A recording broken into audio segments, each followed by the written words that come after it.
In today's video, we're going to be talking about Alex Sarr. Now, if you don't know who Alex Sarr is, he is, in my opinion, by far the best player in the 2024 NBA draft that is coming up. And if you watched my video on Nikola Topic, this is basically going to be the opposite of that. In the Nikola Topic video, I was talking about why I thought he was going to be terrible and why he was going to be a bust. And in this video, I'm going to be talking about Alex Sarr, and I'm going to be basically glazing him, alright? I'm going to be all over him, alright?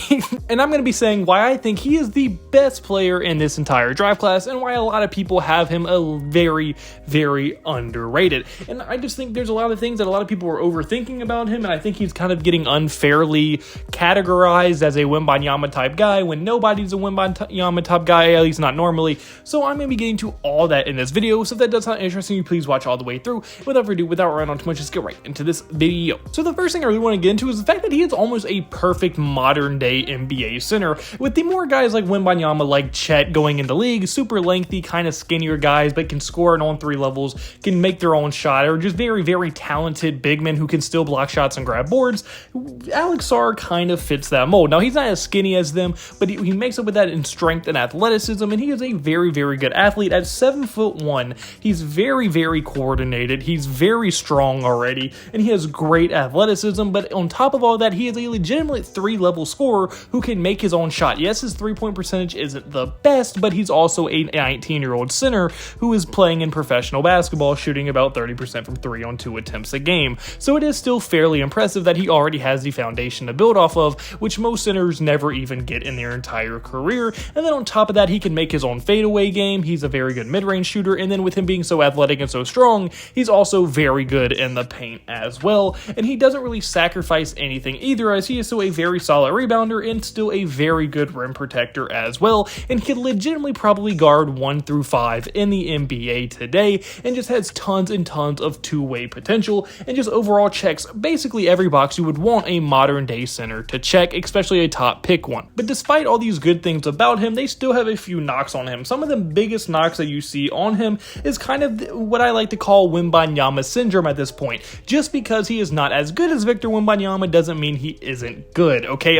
There's gonna never be another Victor Wembanyama. The closest thing to him is Chet, and Chet's not even close to what Wemby already is in only his rookie year. Wembanyama is a freak and a once-in-a-lifetime prospect, okay? So to compare Sarr to that is just extremely unfair. He is still an extremely, extremely solid player. And then also, yes, his rebounding numbers could be better, but keep in mind that he is only averaging 17 minutes in a professional basketball league against grown men. His rebounding numbers are going to get better as he gets stronger and as he matures and as he develops going forward, so I'm not really too worried about the 7'1" freak athlete being able to be a good rebounder or not. I think his rebounding is going to come around. And then the last biggest knock on him is his three-point percentage, and yes, it's not the best. I think he's shooting like 29% from three right now overseas, but like I said, he is doing this against professionals, and he's doing it on only 17 minutes a game, and he's kind of just still building that foundation, and that's a lot more than what most people can say. A lot of bigs don't even take shots, but him already at only 19 years old is already showing development and improvement on that three-point shot, and this is going to be the worst it's going to be for the rest of his life, and it is only going to improve as he works on it more and more and gets NBA level coaching as well.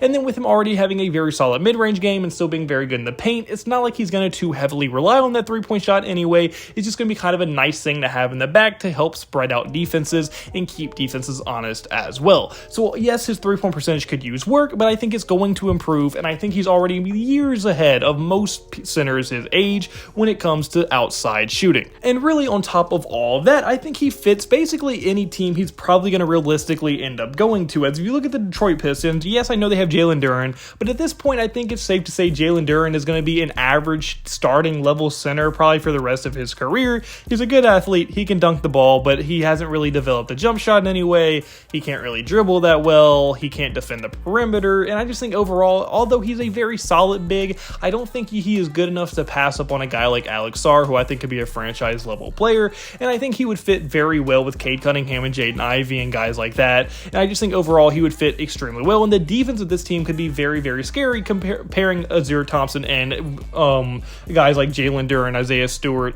and then even Alex Sarr. If you added him, I think their defense could be extremely solid going forward, which would be a very, very fun team to watch. And he would just continue to add to the very young team that is the Detroit Pistons. Then the Washington Wizards, I mean, they desperately need a center. After trading Daniel Gafford, I'm pretty sure their best center is Tristan Vucevic, who honestly, not bad. He was a second round pick. He's not terrible, but he's definitely not the starting center of the future for the Wizards, and I think he'd probably be a backup, and I mean, they just desperately need a starting center, and Alex Sarr is exactly what they would need. He'd probably fit them perfectly, honestly. And then even the Charlotte Hornets, I mean, he could play power forward for them, because Mark Williams is a very solid center. He's kind of like a Jalen Duren type guy, but Alex Sarr, I think, is good enough offensively and defensively to be able to play the power forward position, and I think him and Mark Williams would be extremely fun front court going forward. And then Portland, who is the fourth most likely team to get the number 1 overall pick. Even Portland, I mean, I know they have DeAndre Ayton, but I mean, I'm not sure Ayton is the long-term future of their center position, and they had a very down year. And with all the freak athletes they already have on the team, like Shadian Sharp, Scoot Henderson, and among other guys on this team as well, Jeremy Grant, and just a lot of freak athletes on this team, I think Portland could benefit on getting another one that's a little bit more skilled as well. Now, yes, I think Scoot Henderson is going to come around. I think Shadian Sharp is already very good. He was just injured last year.